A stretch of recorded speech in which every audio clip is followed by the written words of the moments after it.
Hades number 1. সুবহানাকাল্লাহুম্মা রাব্বানা ওয়া বিহামদিকা আল্লাহুম্মা ইগফিরলি। এর অর্থ হচ্ছে, হে আমার রব, আপনার পবিত্রতা ঘোষণা করছি, আপনার প্রশংসা আমরা করছি, আল্লাহ আপনি আমাকে ক্ষমা করে দেন, আল্লাহুম্মা ইগফিরলি। Hades number 2. রাস্তায় বিপদে পড়েছেন এই দোয়া পড়েন, অফিসে বিপদে পড়েছেন এই দোয়া পড়েন, ঘরের ভেতরে বিপদে পড়েছেন এই দোয়া পড়েন। মাছের পেট থেকে এই দোয়া পড়ার কারণে সাইয়েদনা ইউনুস আলাইহিস সালামকে বিপদ থেকে রক্ষা করেছে কে? লা ইলাহা ইল্লা আনতা সুবহানাকা ইন্নী কুনতু মিনাল যালিমিন। Hades number 3. অহংকার করে হেঁটো না। মানুষের অহংকার সাজে না, অহংকার সাজে একজনের। তিনি কে? অহংকার কার চাদর?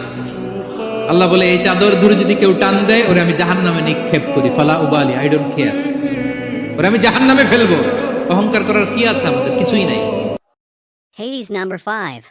তো আপনি যদি জান্নাত পেতে চান, মায়ের সেবা করেন, মায়ের খেদমত করেন, মাকে সন্তুষ্ট রাখেন, ইনশাল্লাহ জান্নাত পেয়ে যাবেন ইনশাআল্লাহ। আর এই যুগে কিন্তু মা বাবার সাথে দাস দাসীর মতো আচরণ করা হয় আর কি। তো খেয়াল রাখবেন এই বিষয়গুলো, মায়ের হকটা কখনো নষ্ট করেন না।